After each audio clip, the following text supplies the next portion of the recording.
You ever wondered how a Formula One steering wheel works, especially the modern ones? £40,000 worth of carbon fibre and electronic componentry.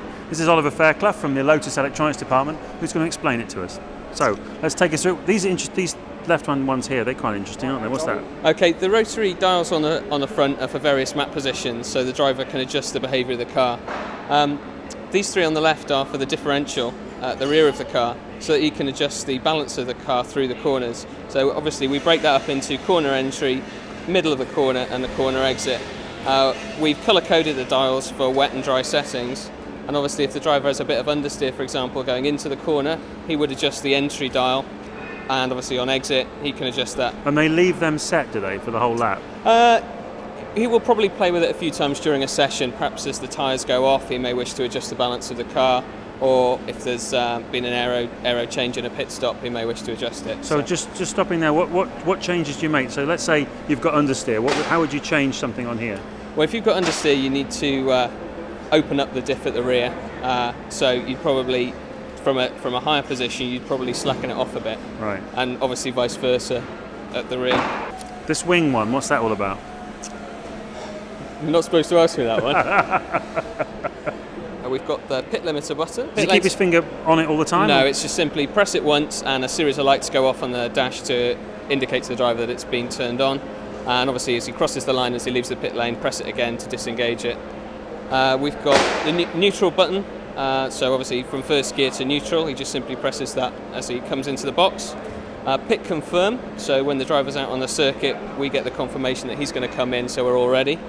The radio button, which is labelled torque, and obviously an LED so that he knows if he's left that open as he's driving around on track, and we'll just hear him driving around. The blue button here labelled SC, that's for the safety car. So if the safety car is deployed, there's a minimum lap time displayed on the dash, and that's essentially an acknowledgement so that he can clear it and concentrate on other things. The drinks button, so that the driver can get a drink as he's going round, piped up to his helmet. BPF, what's that mean? Sorry? BPF. BPF is bite point find, so essentially we can test the behaviour of the clutch before the clutch is needed at a race start, preparing the surfaces of the clutch so that we've got a constant performance when we need to do a launch at the race start.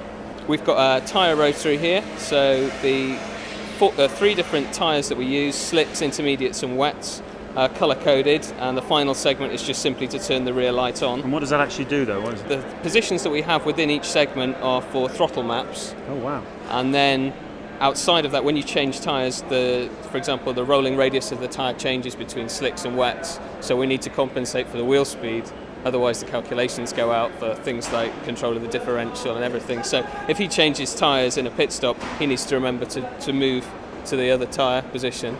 Radio and these start buttons at the bottom? Okay, so we've got, in the normal operation, the toggles are down. When it comes to do a launch from the box or at a race start, the toggles have to go up. And what that does is it simplifies the control for the driver. Rather than turning a series of rotaries to get to the right position, he just flicks those down, which use presets just for the start, and then after one lap, he's allowed to move those back to the normal racing position. And the stuff on the back here, the obvious is the exactly. gear change? So we've got a quick release to enable the steering wheel to come on and off to let the driver in and out of the car. We've got the two upper paddles are gear change up and gear change down, and then we've got two clutch paddles which do exactly the same thing, so it's driver preference which one's used, and usually at the start we use a combination of the two to provide him with a feel. If he starts to spin, does he grab that, or is there an anti-stall function? There is an anti-stall function already programmed within the control systems on the car, but that will only keep the clutch disengaged for a certain amount of time. Right. So yeah, he does need to pull the clutch after a certain period, yeah. Thanks for showing us. No problem. Thanks.